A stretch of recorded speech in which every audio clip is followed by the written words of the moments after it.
कक्षा 8 की हिंदी की बसंत पाठ्य पुस्तक से आज 8वां पाठ है। इस पाठ का नाम है यह सबसे कठिन समय नहीं है। यह कविता है, इसकी रचयिता हैं जया जादवानी। कुछ कठिन शब्द हैं, उनके भी आप लोगों को अर्थ लिख लेने हैं। थामना मने रोकना, गंतव्य मने वह स्थान जहाँ जाना है, प्रतीक्षा मने इंतजार, वक्त मने समय, सदियों मने सैकड़ों, झरती पत्ती मने गिरती हुई पत्ती। प्रश्न अभ्यास में पहला प्रश्न है जो पाठ से शीर्षक से लिया गया है, कठिन समय नहीं, यह बताने के लिए कविता में कौन कौन से तर्क प्रस्तुत किए हैं, स्पष्ट कीजिए। उत्तर है यह कठिन समय नहीं है। यह बताने के लिए कविता में कहा गया है कि चिड़िया नीड निर्माण के लिए चोंच में तिनका दबाकर ले जा रही है। पेड़ से गिरते पत्तों को पकड़ने के लिए कोई हाथ लगा लेता है। रेलगाड़ी अभी स्टेशन तक आती है, इसलिए सभी सफलता के लिए सकारात्मक कदम बढ़ाएं। प्रश्न संख्या 2 है, चिड़िया चोंच में तिनका दबाकर उड़ने की तैयारी में क्यों है? वह तिनकों का क्या करती होगी, लिखिए। उत्तर है चिड़िया चोंच में तिनका दबाकर उड़ने की तैयारी में इसलिए है क्योंकि उसे जाना है। वह तिनकों का घोंसला बनाती होगी। उसी घोंसले में चिड़िया स्वयं को और अपने बच्चों को सुरक्षित रखेगी। प्रश्न संख्या 3 है, कविता में कई बार अभी भी का प्रयोग करके बातें रखी हैं।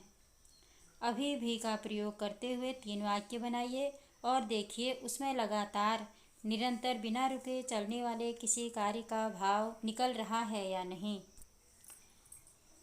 उत्तर है अभी भी तुम लिख रहे हो। दूसरा है अभी भी तुम सफलता पा सकते हो। तीसरा है अभी भी तुम मंजिल पा सकते हो। चौथा है अभी भी कोरोना बीमारी से जीता जा सकता है। उपर्युक्त वाक्यों में आए वाक्यांश अभी भी निरंतरता के भाव को प्रकट करते हैं। प्रश्न संख्या 4 है, नहीं और अभी भी को एक साथ प्रयोग करके 3 वाक्य लिखिए और देखिए नहीं अभी भी के पीछे कौन से भाव छिपे हो सकते हैं। उत्तर है नहीं अभी भी कोरोना समाप्ति के लक्षण नहीं दिखाई दे रहे हैं। दूसरा है नहीं अभी भी काफ़ी समय लगने वाला है। तीसरा है नहीं अभी भी विद्यालय खुलने की संभावना नहीं है। यह 3 वाक्य हो गए। अनुमान और कल्पना। अंतरिक्ष के पार की दुनिया से क्या सचमुच कोई बस आती है जिससे खतरों के बाद भी बचे हुए लोगों की खबर मिलती है? आपकी राय में यह झूठ है या सच? यदि झूठ है तो कविता में ऐसा क्यों लिखा गया है? अनुमान लगाइए। यदि सच लगता है तो किसी अंतरिक्ष संबंधी विज्ञान कथा के आधार पर परिकल्पना कीजिए कि वह बस कैसी होगी। वे बचे हुए लोग खतरों से क्यों घिर आए होंगे। इस संदर्भ को लेकर कोई कथा बना सकें तो बनाइए। आंसर है अंतरिक्ष के पास किसी बस के आने जाने की बात कहना या करना एक कल्पना है। कवयित्री जया जादवानी ने यह बात मात्र अपनी सकारात्मक कल्पना के आधार पर कही है।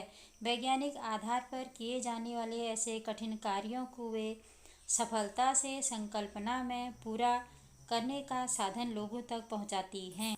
एक विशेष प्रकार की बस कुछ लोगों को अंतरिक्ष के पार की दुनिया में घुमाने ले जाएगी। उस बस में जीवनोपयोगी सभी सामान होंगे। बस में बैठे हुए लोग अपनी इच्छानुसार अंतरिक्ष के पार जहाँ चाहे जब चाहे घूम सकते हैं।